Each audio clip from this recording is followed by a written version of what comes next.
You're going to be talking today about the human experience at work, employee experience. If you would, share a little bit about who you are and what you're going to be talking about today. Yeah, for sure. So I'm Meighan Newhouse. I'm the co-founder and CEO of Inspirant Group. You know, what the focus is today is vision for 2023.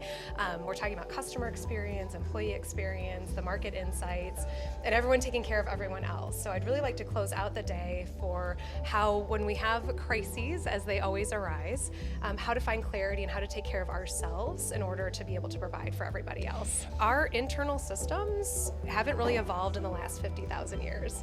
So we're working with these kind of like prehistoric internal systems that when we're faced with a stressor or a crisis, our body goes into fight or flight.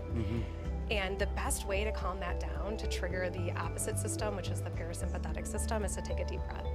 And once you can do that, you can start to really focus on what is actually happening, not what you perceive to be happening or what your emotions are telling you that is happening, but really what the facts are. And then you can more logically come to the solution instead of working through an emotion. And so really, you know, we can't stop crises from happening, we can't stop problems from happening, but we can control our thoughts around it and our reactions to it.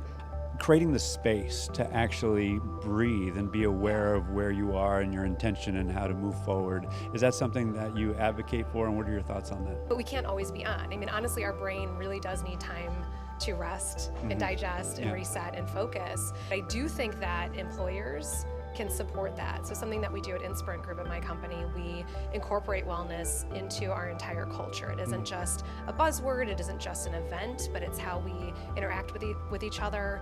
We talk very openly and freely about not only taking care of your physical health, but your mental and emotional health and well-being. Nice. And we offer opportunities for folks to be able to do that, to take the time that they need to reset. What does breathing look like to you? Any techniques that you advocate?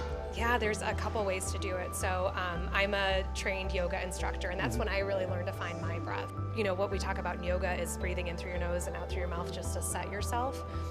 You can count your breaths on the way in and the way out. There's something called box breathing that was started in yoga. That's breathe in for a count of 4, hold it for a count of 4, breathe out for a count of 4, and hold it for a count of 4. You have to practice this breathing in order to build it, to get the results that I've been able to get after years and years and years of practicing. I mean, I think we're in a revolution. You know, things are changing very rapidly. I think they were before COVID, but now it's even more so. If folks aren't mentally well, and if they're not emotionally well, they're not going to perform at their best. Yeah. Giving them the space to do that, whatever it is that they need. There is no one-size-fits-all solution.